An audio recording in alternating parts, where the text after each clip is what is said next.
saya panjang, ada cahaya-cahayanya gitu ya, sama seperti Bunda Nurul gitu ya.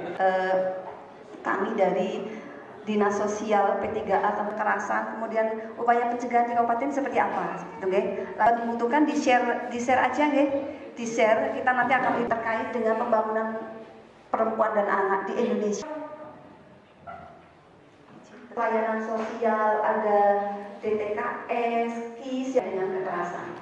Oke, lanjut. Nah, dari data itu tadi, ternyata kekerasan itu mobil perlindungan pada perempuan dan anak.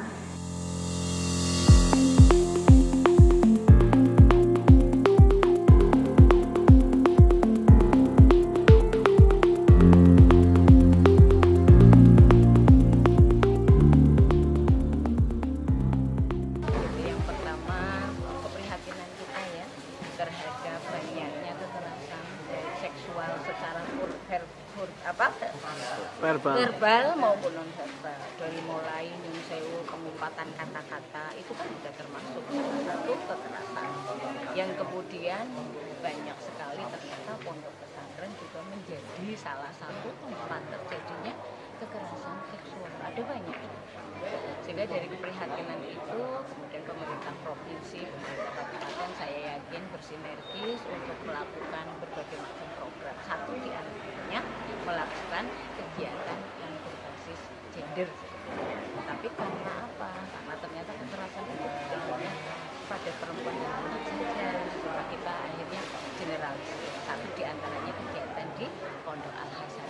Mudah-mudahan maksud baik pemerintah, maksud baik kita, ya Allah itu ada impact positifnya kepada masyarakat, agar masyarakat ketika mengetahui melihat terjadinya sesuatu itu berani melapor.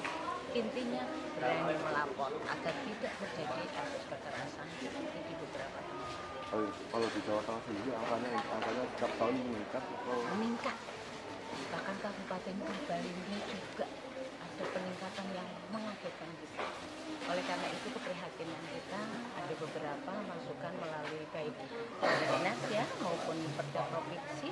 Satu di antaranya kita akan tingkatkan sanksi hukuman untuk para pelaku kejahatan seksual.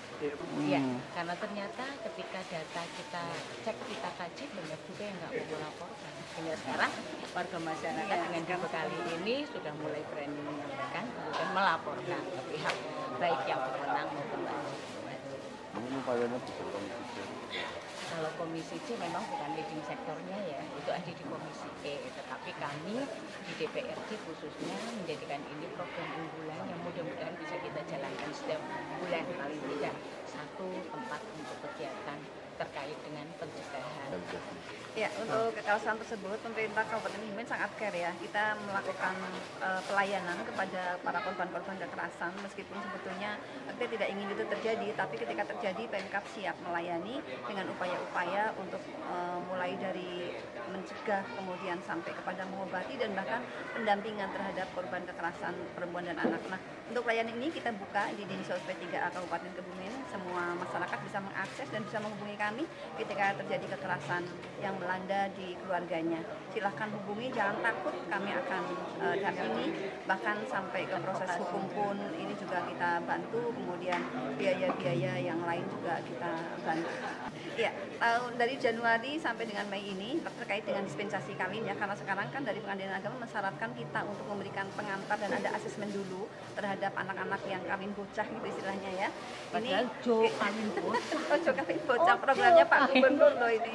Iya, ternyata ada 75 orang sampai dengan bulan Mei. Berarti rata-ratanya kan sebulan sekitar 15 orang. Dan dari data tersebut hampir semuanya 98% Bun ini karena memang sudah hamil duluan. Kita memang mengasesmen mereka dan juga mengasesmen keluarganya, dan bahkan dari kasus yang datang ke kami karena Diska ini beberapa ada yang kemudian kita bawa ke ranah hukum karena ternyata di situ terjadi kekerasan kayak gitu. Kita masuk ke sekolah-sekolah di SMP ya, SMP ini juga kita agak gencar karena dari data yang ada di kami tahun 2022 ini kita ada 144 kekerasan terhadap perempuan dan anak. Kalau tahun lalu kita hanya sekitar 125, berarti memang ada peningkatan. Tetapi peningkatan ini bukan berarti karena keburukan kita juga ya, karena fenomenanya kan iceberg, fenomena gunung es.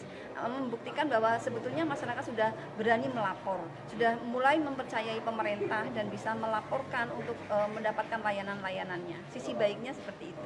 Kalau LGBT ini kita biasanya banyak yang di HIV/AIDS-nya ya, yang di HIV/AIDS ini ada program untuk itu di Pemkab juga karena angka HIV/AIDS kita juga naik. Kemudian komunitas-komunitas kayak misalnya LSL, laki-laki suka laki-laki, kemudian juga yang lesbian, dumbreng gitu.